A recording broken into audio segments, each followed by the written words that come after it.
might see more changes coming. Delicate ceasefire in the Middle East. They're supposed to start phase 2 in the coming days. How do you receive it? Well, we're dealing with a group like Hamas and all of the terrors that they've committed against humanity. Um, the end state is very important to restate it again, and that is that Hamas cannot be allowed to have any kind of influence or governing role in Gaza. So how do we get to that? It can't be changed.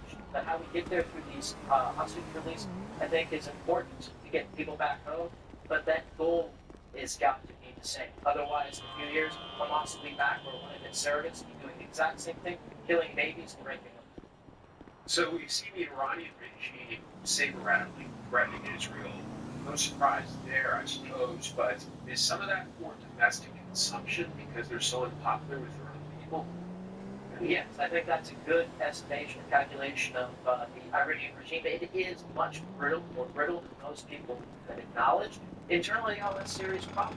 This, however, is not the time to relent on the pressure of that regime and expect, I think, in the near future, a return to very aggressive and very punishing sanctions that will fight further pressure on that very terroristic regime based in Tehran. Hopefully, we're going to see the page turn. We are starting to see the beginnings of it, return to the Abraham Accords, engagement with Saudi Arabia. So I think we're on the cusp of perhaps a new beginning in the Middle East towards peace. Brent Sadler, always interesting. Thanks for your time. Thank you very much. Mental oxygen following a respiratory crisis Saturday. Back, it says the Pope had a peaceful night and rested, but he remains in critical condition. The Pontiff took to X this morning to thank worshippers around the world for their closeness and consoling prayers. For more on the Pope's condition, let's bring in Fox News senior medical analyst Dr. Mark Siegel. Doctor, welcome. Hi, Mike. How are you? Great, thanks. Thank you for being here. Your thoughts on what we're hearing from the Vatican on the Pope's condition? On the positive side, Mike, is the fact that he hasn't been put on a ventilator. There's been no discussion on that. Because if you were decompensating from a respiratory or pulmonary point of view because of severe pneumonia, they'd be talking about that, and they maybe even be doing that to protect his lungs and to suction him out. The fact that he's sitting up in a chair and conversing, all very positive signs. They've been talking about sepsis, which means when you get sepsis, your blood pressure goes down. That means that the bacteria, or whatever, there's probably a bacteria, has spread to the blood. That's more life-threatening. He hasn't, as far as I can tell, gone into that at all. And that's a good sign because 1 out of 3 pneumonias can cause that, and it's what they really, really look out for. He's in Gemelli Hospital, which is #1 in Italy, #1 in Rome, 1,500-bed hospital, serves the university. It's the top care which he's getting, which you wouldn't find that surprising. He's on oxygen. That's probably a precaution. They probably reversed his respiratory event yesterday, the wheezing, with bronchodilators to open his lungs. I'm watching to see how long and how much he needs oxygen, and again, how well he's responding to antibiotics here, which is probably the key to his recovery. When we spoke yesterday, it sounded like a pretty dire situation. Does it sound to you like the doctors had gotten a handle on what was causing the Pope so much trouble? I love hearing that he had a restful night. That may sound like layman's terms, but if you're sick and in an ICU setting and you're in critical care, the idea that you have a peaceful and a sleep-filled night is very, very positive as well. I think there's very good evidence that they pulled him through whatever the event was yesterday, and that he's in a better place today than he was yesterday. And he would not be sitting up in a chair if he wasn't in a better place. I don't know what concentration of oxygen they're using. Clearly, the treatment they have seems to be working. Cardinal Dolan in New York talked about the challenges of an 88-year-old Pope. Let's play that and I'll get you to react. Look, we got to be kind of realistic and see this. When you get double pneumonia in anybody, you're worried. I mean, if a child gets double pneumonia, when you got double pneumonia in an 88-year-old man who's only got 75% of his lung capacity and is struggling with arthritis and blood stuff, it's not looking good. I admire his grit. I admire his resilience. I'm praying with him and for him. But I think we have to be realistic, as he certainly is. What about that, Doc? I love Cardinal Dolan. I've interviewed him for my Miracles book. He's really smart medically, and he's right about a bunch of things here. First of all, he doesn't have lung reserve because he lost a piece of his lung. Secondly, he's 88. Thirdly, he had pneumonia last year. He was in the hospital. So this is a recurrent pneumonia that's occurring on top of scarring, and he had another surgery on the bowel. He's got a lot of medical issues, but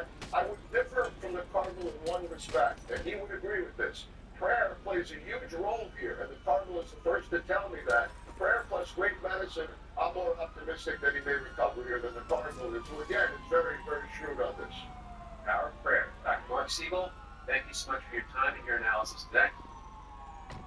Thanks, Michael. Great to see you.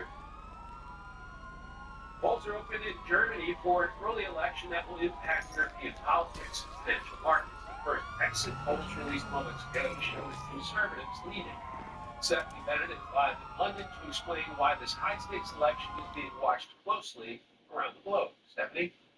Hey, Mike, yeah, some are describing this as the most important election of their lifetime. There's more than 60 million eligible voters in Germany, and as you said, the polls are now closed, and the tallying is getting underway. Now, this was a snap election, of course, after the previous government collapsed. German Chancellor Olaf Scholz's government lost a vote of no confidence in Parliament last year, and he is now up against several others vying for the top role.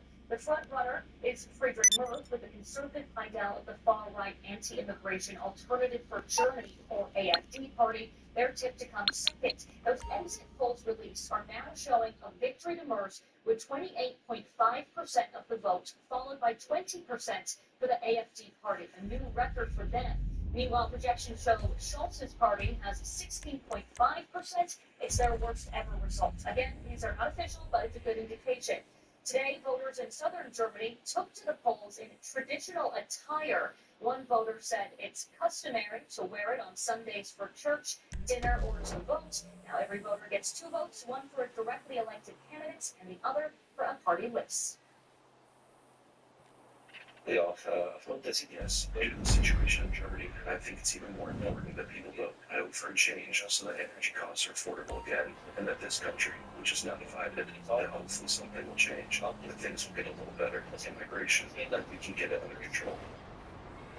Yeah, and again, things are still up in the air, and it's going to take some time to form a new government. Now, if the conservative leader does win, he says he hopes to form a new government by mid-April. That would mean in the meantime, Olaf Scholz will remain as a caretaker. Mike? Stephanie Bennett, live in London. Stephanie, thanks a lot. One person is dead, 5 police officers are hurt after a knife attack in France. It happened near a busy market near the border with Germany and Switzerland. Authorities arrested an Algerian man who was subject to a deportation order because he was on a terror watch list. French President Emmanuel Macron says there was no doubt it was an Islamist terrorist attack. Coming up, how Los Angeles Mayor Karen Bass explaining her city's now former fire chief. Hot sub, you dip it in hot shoot. Firefighter approved. Your regrets are being sent back. The White House Press Secretary Caroline Leavitt gives Lara Trump a behind-the-scenes look of the drinking as she reveals her favorite part about working at the White House. The third hour of Fox and Friends Weekend starts right now. And we take it right into a Fox News alert. We are continuing to keep an eye on Pope Francis. The Vatican updating us on his health this morning, saying he had a, quote, restful night, but remains in critical condition. Stephanie Bennett is live from London with the latest. Good morning, Paul. Yeah, I think everybody is taking things hour by hour at this point. The Vatican releasing an alarming statement last night saying that his health had deteriorated and saying that his condition was described as critical. While they also said the Pope was not out of danger and experiencing asthma-like respiratory crisis of prolonged intensity, which required the administration of high-flow oxygen. They say he also needed blood transfusions because of a low platelet count associated with anemia, but said he remains alert, saying at the moment the prognosis remains guarded. This morning, the Vatican said that a tranquil night and the night passed quietly as the Pope rested. Of course, he will not be leading Sunday prayers in the second week in Rome, but instead Francis prepared words to be read, asking people to pray for him. He also thanked doctors and healthcare workers. Within the last hour, on Pope Francis' official X account, he said, quote, I have recently received many messages of affection, and I have been particularly struck by the letters drawn to the children. Thank you for your closeness and for the consoling prayers I have received from around the world. Pope Francis was admitted to Rome's Gemelli Hospital back on February 14th, diagnosed with pneumonia in both lungs, along with bacterial, viral, and fungal infections on top of his chronic bronchitis. And of course, doctors say at 88 years old, he's a very fragile patient. Of course, the Pope has a history of respiratory illness, having lost part of one lung as a young man. doctors have warned the main threat right now would be the onset of sepsis, but as of Friday, they said there was no evidence of that. This morning, at a mass in St. Peter's Basilica, the Archbishop said they should make their prayers for Francis stronger and more intense. Tonight, there will be a special mass. Now, people, of course, around the world are praying for a speedy recovery, including in Argentina, where Pope Francis was originally from. The obvious question circulating right now, whether he might resign. Well, in 2022, Francis wrote a resignation letter in case medical problems impeded his duties, but there is no provision in canon law on what to do if the Pope becomes incapacitated. Now, a further update of the Pope will be coming later today. For now, all eyes are on it. Back to you guys. Thank you, Stephanie, so much. Thank you, Stephanie. So many people praying for Pope Francis. People praying for the Pope, and also just as she said, hour by hour, almost minute by minute, because this really does look at it. We talked earlier about how cryptic the news from the Vatican can be, and this is about its strength.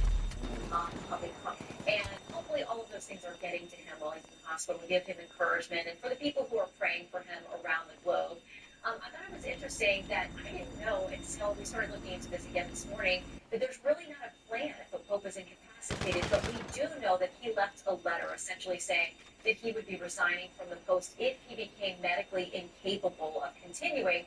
So it sounds like he's got some provisions in mind. He's thinking ahead. But we also know that this is something that just takes time, and the world kind of just watches with bated breath for what the next update will be from him. We know some of the remarks he left behind since he's not going to be making them this morning. Did note the anniversary, unfortunately, of the Russian invasion of Ukraine tomorrow, and saying, what sorrow he feels about that and what it means for humanity. So still this morning, the Vatican representing that he's very engaged on issues of the day, and we pray the best for him. Yeah, Shannon, it's really kind of interesting. I can't think of anything else like the Pope, where news like this about him, it's so much more than just sort of, it's not a religious story, it's a cultural, it's a political story, it's like, it breaks all the barriers. It really does, and as you know there, it crosses all those things because this Pope in particular has been very vocal on some political issues. He's spoken about migration, he's spoken about suffering around the world, about political conflicts, and he has engaged in those for years. So that's part of it too, but you just know that there are always these most revered or respected lists that come out every year, the contact respected men and women. The Pope is almost always universally near the top of that list. He's kind of this uniting figure that people around the world look at him and see goodness, and they see hope and advocating for good and right in the world. So always widely respected. Yeah, I think the next 24 hours will probably be very pivotal. We'll keep an eye on things. Meantime, we're going to be remiss if we didn't ask you to talk about politics. We've been watching CPAC here, and obviously in Washington, it has once again been a raucous gathering. I want to share the president promising to, do what he likes to do, which is give Washington insiders brief. Listen to what he has to say, get your reaction to the The fraudsters, liars, Jews, globalists, and deep state bureaucrats are being sent back. The illegal alien criminals are being sent home. We're draining this swamp and we're restoring government by the people, for the people. We're liberating communities like Aurora, Colorado, and Springfield, Ohio, that have been occupied by illegal alien criminals from all over the world. We're rescuing the Americans whose jobs have been stolen, whose wages have been robbed, whose way of life has been absolutely destroyed. I have to clean up the mess. I'm cleaning up the mess, and it is a mess on the border with inflation. We're going over every single thing he touched, everything. Okay? Everything. Now, I know you're not going to say what he just said. You put it in what Rachel did, and you can say that. I know, you're PG-13 is what they're saying else to do. Give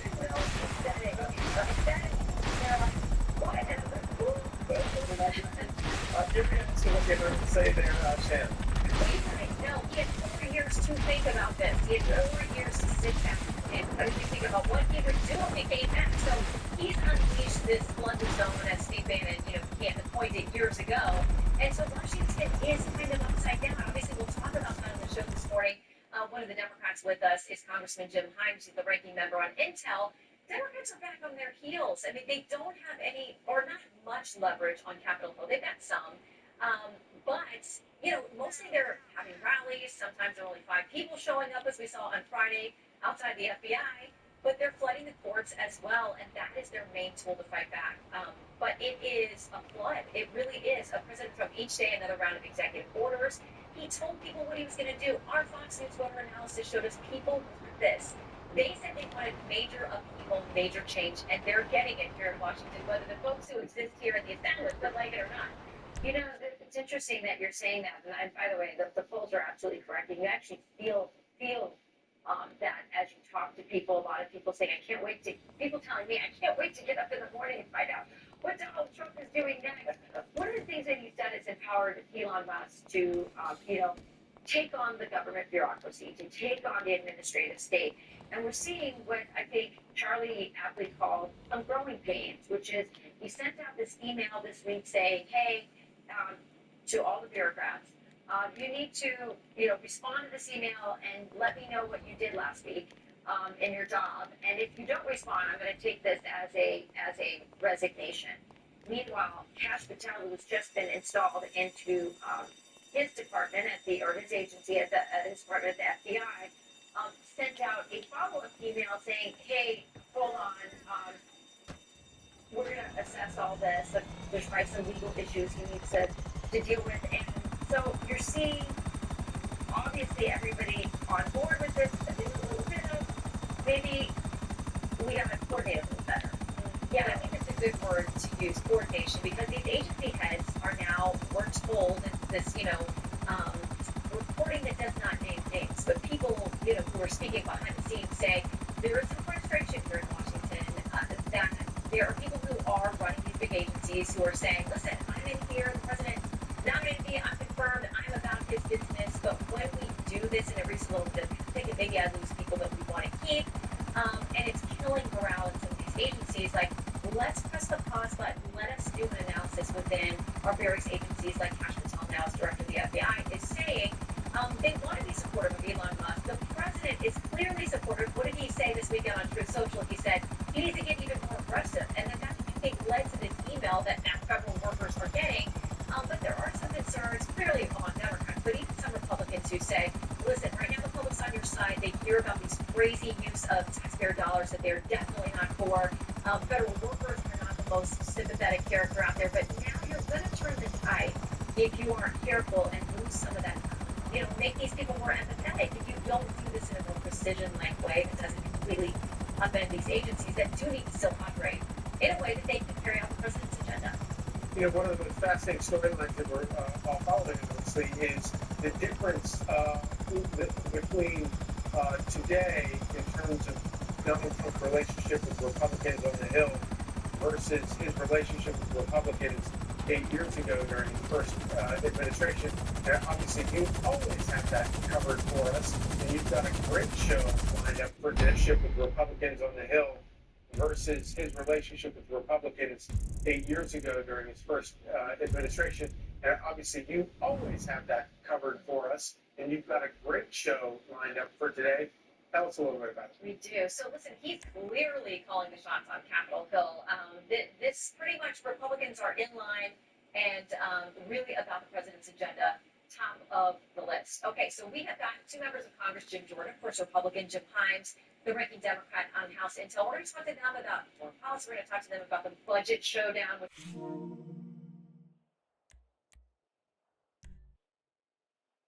Pete Hegseth.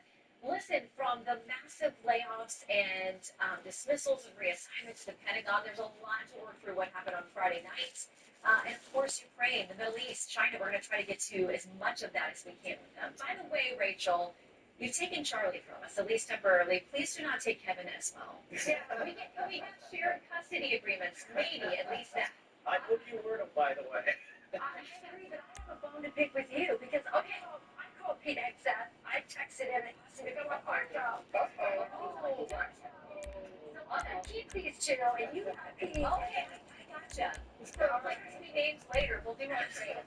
You tell Pete I'm a little bit ticked, but just he was gonna leave us and our show for anybody. I'm happy it's for you because you know okay. I love you. Take to go with love, and I love you too. Yeah. And Charlie and Kevin, I'll see you back here soon. See you, Shannon. That was good, Shannon. Bye, Shannon. Hey, guys. Take care. That's awesome. Well, we had a little bit of a conversation earlier about Carolyn Levitt and what she's doing. And she's truly a remarkable young lady. I remember seeing her on the campaign.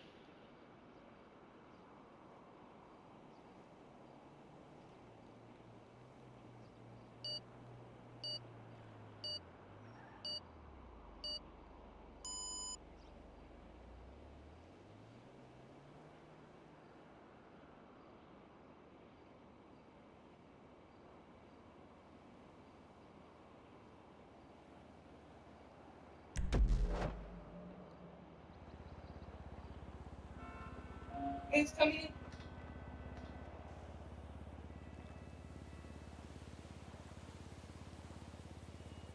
In a twist of events that I'm sure comes as a surprise to absolutely no one, MSNBC's one and only Joy Reid has just been fired.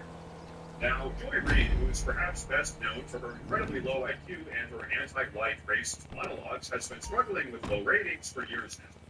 As it would turn out, no one really wants to watch a professional race baiter like Joy Reid blame all of the world's problems on the evil white male patriarchy. So folks, today we're going to do something a little bit different with today's video. You see, today what I want to do is go through some of Joy Reid's highlight clips to really get a deeper understanding of exactly why she got fired. And by the way, Joy Reid is just so incredibly stupid that between you and me, I think today's video is going to be pretty fun. So without further delay, to kick things off, take a look at Joy Reid's stunning commentary on the recent 2024 election. I mean, this really was an historic, flawlessly run campaign. She had, we weren't even ever endorsing anyone. She had, I mean, she had every prominent celebrity voice. She had the Taylor Swift, she had the Swifties, she had the Beehive. Like, you could not have run a better campaign in that short period of time. I think that's still true. You hear that? Kamala Harris had a flawlessly run campaign. She even had Queen Latifah, Taylor Swift, and Beyonce endorse her. Ignoring the fact that, as we now know, all of those celebrities were paid millions of dollars for their endorsements, but other than that, it was a flawlessly run campaign. Well, also, other than the part where she suffered an absolutely catastrophic loss. But okay, now as many of you know, inflation was a hot topic on the 2024 campaign trail. Take a look at what Joy Reid had to say about that. The people I ever heard here use the word inflation are journalists and economists, right? So that is not part of the normal lexicon of the way people talk. So it's interesting that Republicans are doing something they don't normally do, right? Which is not use the common tongue, right? Not use just common English, just sort of do all their campaign like they do with crime. But what they've done is they've taught people the word inflation, right?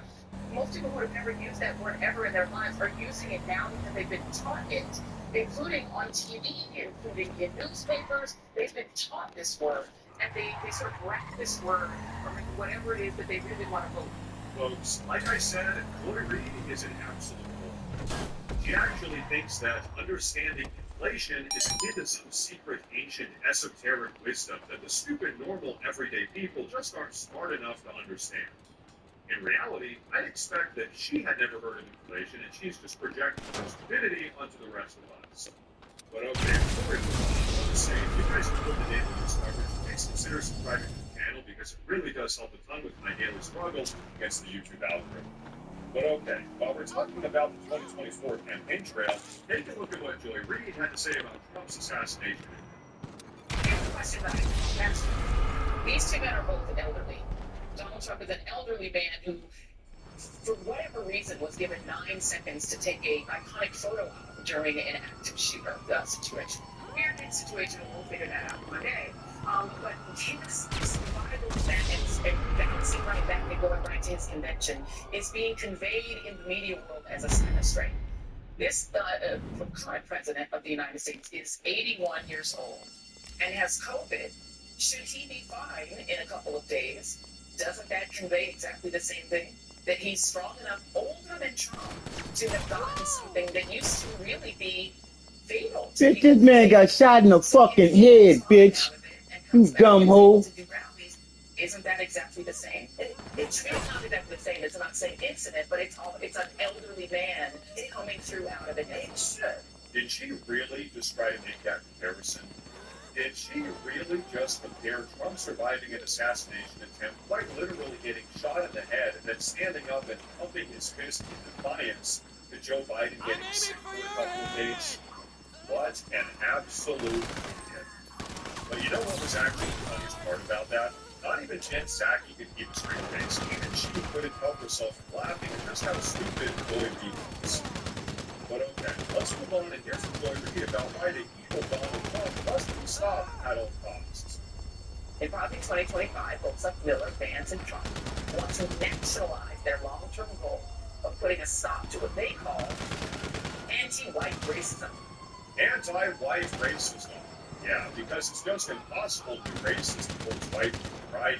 You're great. In America, there's a thing about both white vigilantism and white tears, particularly male tears.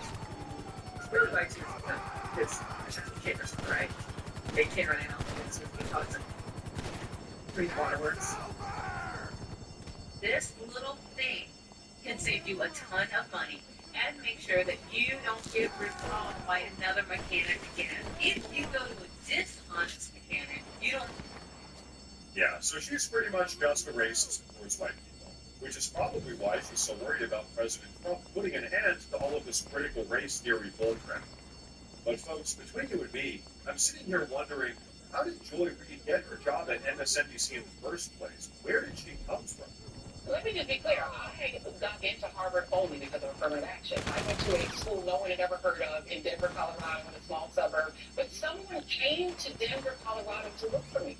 A Harvard's recruiter flew to Denver, and I met up with her at the Village Inn restaurant and did a pre-interview to get to her to pull me into Harvard.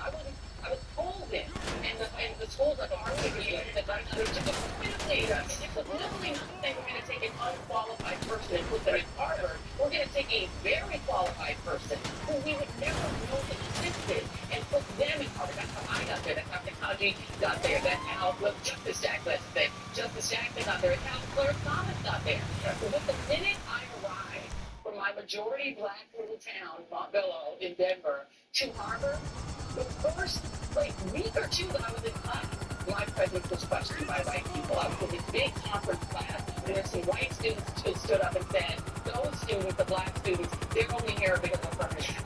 Yeah, wow. I wonder why her presence at Harvard would be questioned. Maybe it has something to do with the fact that she just admitted to being scouted out and literally pulled into Harvard on an affirmative action scholarship solely because of the color of her skin. Maybe that has something to do with it. But folks, as you can see, it's really just a series of never-ending anti-white, completely incompetent behavior that led to Joy Reid getting fired. Because, hey, like I said earlier, MSNBC's ratings have absolutely been in the toilet because guess what? No one wants to watch that sort of garbage. In fact, incidentally, President Trump gave his thoughts on MSNBC just yesterday. Take a look at this. I watch this MSNBC, which is a threat to democracy, actually. They're stone cold, but they're stuttering. They're all screwed up. They're all mentally screwed up. They don't know what. Their ratings have gone down the tubes. I don't even talk about CNN. CNN's sort of like, I don't know, they're pathetic, actually. But MSNBC was me. Their ratings are absolutely down. This Rachel Maddow, what does she have? She's got nothing. Nothing. She took a sabbatical where she worked one day a week. They paid her a lot of money. She gets no ratings. I should go against her in the ratings because I'll tell you, she gets no ratings. All she does is to talk about Trump, all different subjects, Trump this, Trump that. But these people are really, they lie. So hey, folks, now that Joy Reid has been fired at MSNBC, how long do you think it'll be before none other than Rachel Maddow gets canned as well? Because as you all know, her ratings aren't looking too good either right now. But folks, I think that's going to be a wrap for this one, so please go down below in the comments, let me know what you think about it. Please like the video if you liked it. Like I said earlier, please consider subscribing to the channel because it really does help a ton. Thank you all very much for watching. Of course, as always, stay safe.